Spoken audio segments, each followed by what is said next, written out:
AskReddit. Redditors who have worked around death burial, what's your best ghost story? Number 1.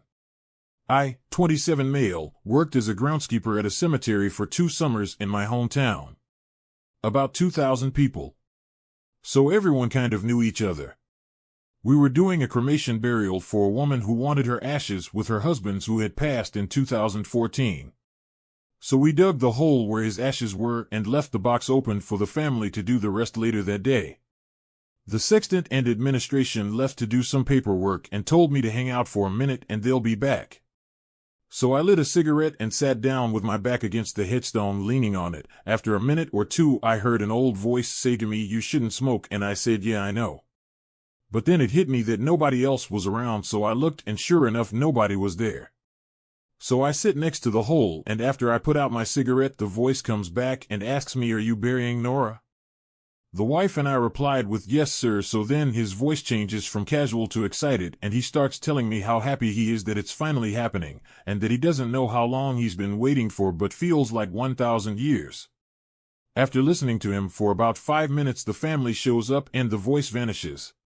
I let out a few tears of joy, for Mr. Edwards, the husband, left some of my trade beads underneath the box as my own little reunion parting gift and told the family that everything was ready for them. They saw me crying and asked if I knew Nora. I just said only from her husband and left the family to do their thing. Later that week I was eating the headstones. I stopped by the Edwards headstone and for a brief moment all I heard was laughter, a man and a woman's, like a calm wind in my ear. Then nothing but silence since. Very sweet. Number 2. I was an RN and was working in a very well-off town in MS. The hospital had 2 ICUs, with the second one being an overflow type unit on the 3rd floor. There were 7 rooms in that unit and room 2 was haunted. Numerous times different nurses watched something walk into the room, but the room would be empty without a patient in it. One time a nurse had an actual patient in room 2. It was about 4 a.m. and the nurse was going to do a dressing change. She took the stuff into the room and the patient asked what she was going to do. She said, "Change your dressings." The patient said, "Oh no, that other nurse was just in here about 30 minutes ago and did it." The nurse looked and yes, the dressing was fresh. She went out to the desk and told the one other nurse, "Thanks for doing that." The nurse was baffled and said, "I didn't change the dressing." They both freaked out a bit. Rumor has it that an RN that had worked for the hospital a long time died in that room. The hospital is now a dorm for a big college, so fun times may be had by a bunch of college students. Number 3. Used to work for hospice as a nurse's aide and would talk to patients. I told families that it helped to reassure patients if there was something that might be troubling them or that they might worry about. Promise you'll take care of the roses or the pets. Keep the family recipes secret, or pass them on, clean out the garage, talk to Benny about rehab again, make sure the bills get paid, how you'll treasure their memories and tell stories about them every time you get together. Let them know it's okay to let go. Instead of telling them to never leave you. Because they love you, and they'll try to stay, but it's hurting them. So many families let me know it helped them talk and share, and so many times I heard they'd step out of the room and the patient would pass away. Like, okay, I can go now. It's not a ghost story, I guess. It's more like a "this is how not to make someone a ghost story," because they'll be at peace. I thought it was cool that most every house I went to was full of grief, but also love, and it wasn't scary or awful to be with these dead people because of that. Number 4. I work overnights in an assisted living facility ALF that mostly deals with dementia and Alzheimer's. When someone who's lived there for a while starts actively dying, it's like the rest of the residents get restless. Like they know death is pacing the halls. Often, the restless residents will, one by one, start talking while in their rooms. I used to go in and check on them, ask what they're saying, who they're talking to. They all respond, "The girl in the closet." I have closed closets. I have left small lights on for them. I have gotten one up and taken her to the living room with me and, still, she stared at the doorless linen closet in the hall and chattered away. It only stops after the actively dying patient finally passes. A few residents who have passed started talking to the girl in the closet just days before they sharply decline and start dying. One of the most recent was in October. I'd go in at night to change her diaper, and she'd be propped up on an arm in her bed, chatting away to the girl. She smiled at me, one time, and pointed at the closet and said, "Oh, haven't you met her? She's such a lovely girl. See, this is my nephew, I told you about." I said I'd be back later and didn't go back for almost an hour when she was asleep again. Number 5. When I was a kid, I had a great uncle who was the caretaker for a local cemetery. Sometimes my dad would go work with him just to make some extra dough. One time, my pops was unavailable, so he gave the job to me. Had to bury a guy. Nothing ghostly happened. It is a strange dichotomy, though. On one hand, here's a family on one of the worst days of their lives, and on the other there's me and old Uncle Pete waiting to fill the grave. It had rained all that week. Graves fill up with a lot of water when that happens. As the lift was lowering the vault into the grave, my uncle looked at me and said, "Shit, I hope he's got his swimming trunks on." And that was the day that I learned you can inject humor in a dark situation. For about a year, I delivered in-home medical equipment to hospice patients. Saw some people in really bad shape. The kind of shape where if it were me I'd be saying, "Y'all need to end me, show me some goddamn mercy here." I also learned that cancer has a very distinct aroma. The stronger the aroma, the sooner that person would be passing on. I'd be in the middle of a hospital bed setup with an oxygen concentrator and everything else, and I'd be like, "Me or one of the other guys will be back here tomorrow or the day after." And usually that's what would happen. There was a time I pulled up to a residence just to deliver some backup oxygen tanks. A guy probably in his 40s meets me in the driveway and says he's not sure if they're gonna need it. Then he hears his name called from inside, followed by, "He's gone, he's gone." Dude went back inside, and I just said, "Call your nurse right away," and I got in my truck and left.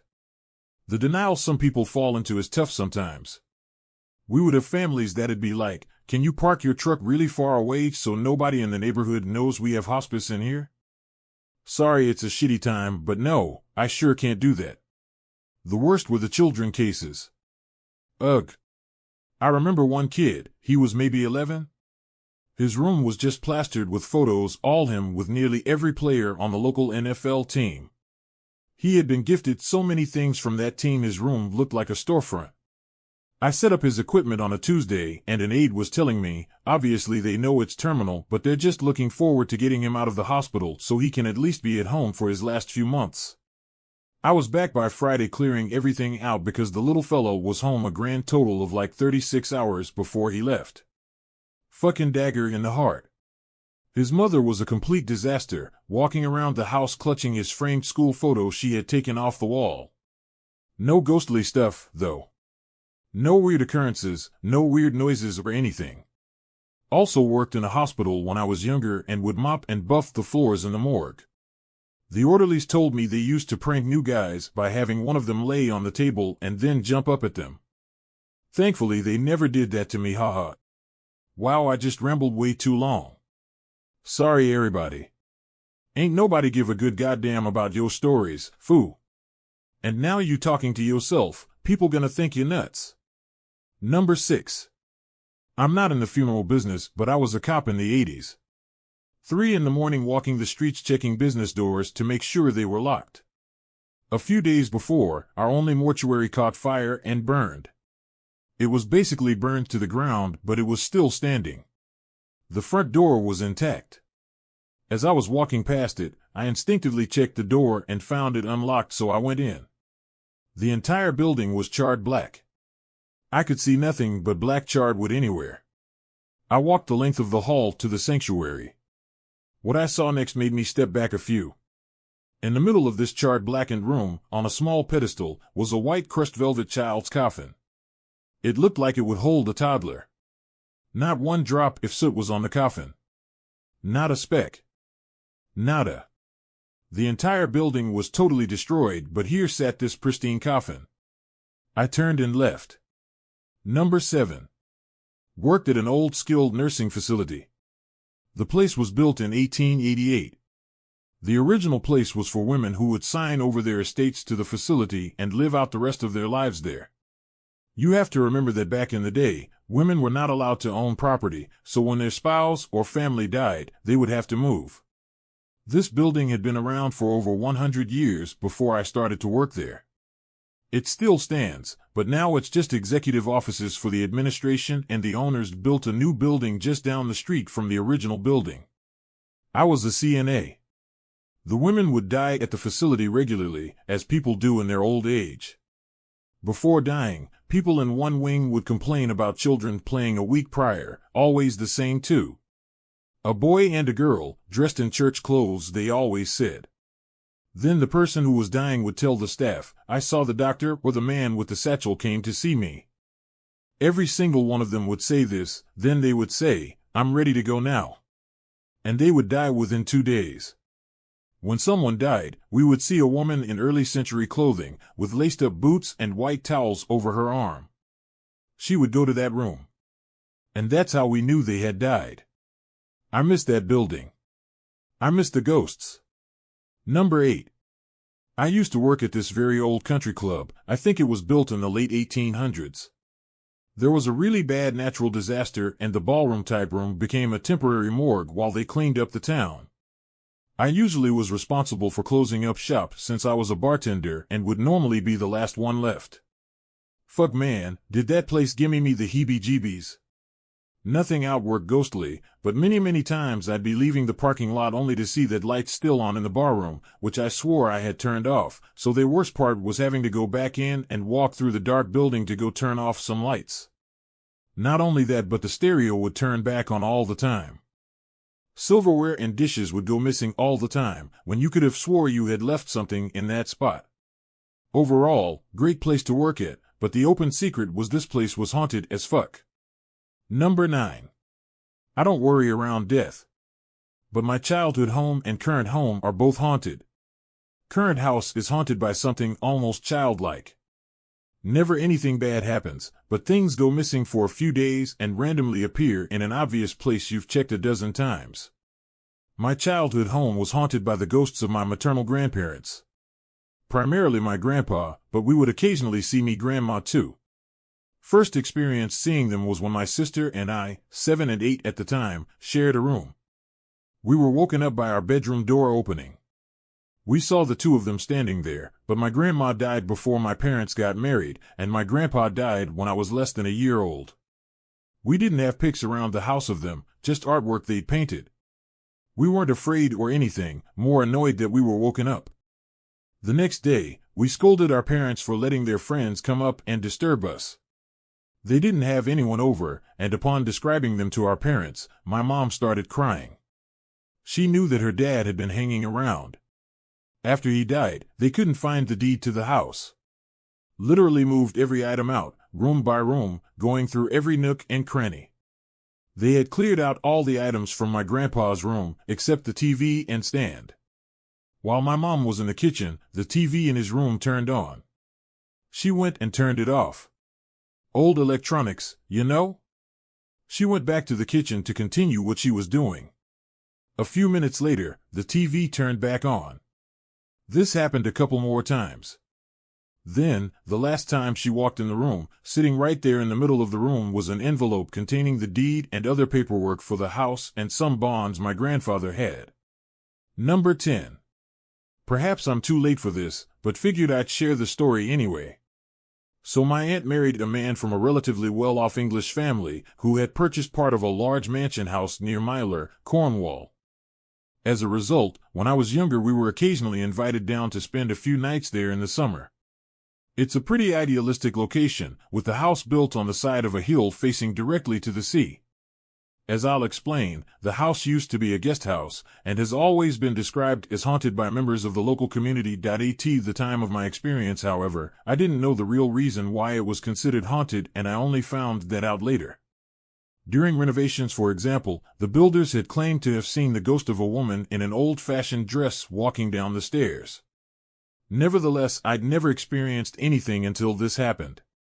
One summer, I brought my now ex-girlfriend to the house with me, and we stayed in a bedroom on the ground floor. It wasn't an insut, so to go to the loo you would have to leave the room and walk across the hallway to the toilet across the way. In the middle of the night, my GF at the time wakes me to say that she's going to the loo and she'll be back in a moment. I sit up groggy-eyed in the darkness, say okay, and then lie down to go back to bed. She doesn't turn the lights on, but in the darkness I can make out her opening the door, leaving the room and closing the door behind her. I lie down, close my eyes, and about a minute later hear the door open again, and someone walk into the room. Assuming it to be my girlfriend, I don't open my eyes, but shift to make room for her to get into bed. I hear her walk over to the bed and get in, and I reach over to embrace her, and feel what feels like the body of a woman. Suddenly I hear a woman's voice from across from me asking me, "Are you going to come tomorrow?" Realizing it's not my GF, I open my eyes in shock, and at that very moment my girlfriend opens the door to the room. I look across and realize there is no one in bed with me at all. I bolt up and my GF has to spend the next hour calming me down while I explain what happened. The next day I tell my uncle about this and ask about why the house is considered as haunted. He laughs, saying I probably encountered a ghost of the people who used to stay in the guest house. I ask for an explanation, and he says that during the 1900s there was a terrible boating accident in this part of Cornwall and a boat totally disappeared with something like 30-odd passengers. A large number of the passengers were staying at the guest house. Hence why locals all presumed the place to be haunted. Having heard this, I could only explain it as the ghost of one of the passengers, who was presumably asking me whether I was going to come on their ill-fated boat trip the next day. Safe to say I avoided boats for the rest of that trip. Number 11. So I work at an air museum part-time, more of a fun job than anything else. The museum itself has a lot of historical artifacts, aircraft that have seen action, uniforms from the deceased, and personal artifacts that were near and dear to people's hearts. The museum itself has been used as an event center, and we have had funerals and celebrations of life. This is pretty common with pilots, as there has been a sort of curse at the airfield where famous pilots tend not to live long.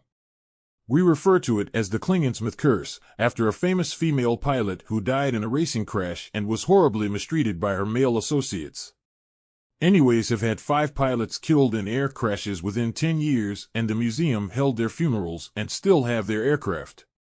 So there is a lot of negative energy around the museum, but it's still a happy place. My boss often reports that she hears voices when she is the only one there. There are a few lights that inexplicably turn on. Things seem to move around the museum as though ground crews or pilots are still working on the planes, and we always see shadow figures darting next to the planes and exhibits. One night I was helping to clean up after an event, which meant cleaning the back bathrooms. So I grab my equipment and go to the other side of the hangar to clean. The only people in the building at the time were my event coordinator and an older male employee. As I was cleaning, though, I heard someone call my name loud and clear, "Jamak, can you come here?" So I put down my supplies and walk out of the bathroom to report. To absolutely no one. It's a big hangar and was cleared out completely, so I should have seen the person who called my name. The voice sounded like an older male, mid-60s. So thinking this is my male employee playing a trick on me, I go over and ask what's up and what he need. He straight up tells me he did not call my name, and the event coordinator agreed as they were outside helping the band leave the parking lot. I immediately looked over to the bathrooms I just came from, and I see a shadow run into the bathroom, and the lights on that side of the hangar completely shut off for a solid 10 seconds. I will swear to this day that the museum is haunted. Thank you for watching and listening to this video. If you would, go ahead and give that like button a smack and the subscribe button a smash for more videos. Smack and smash. See ya.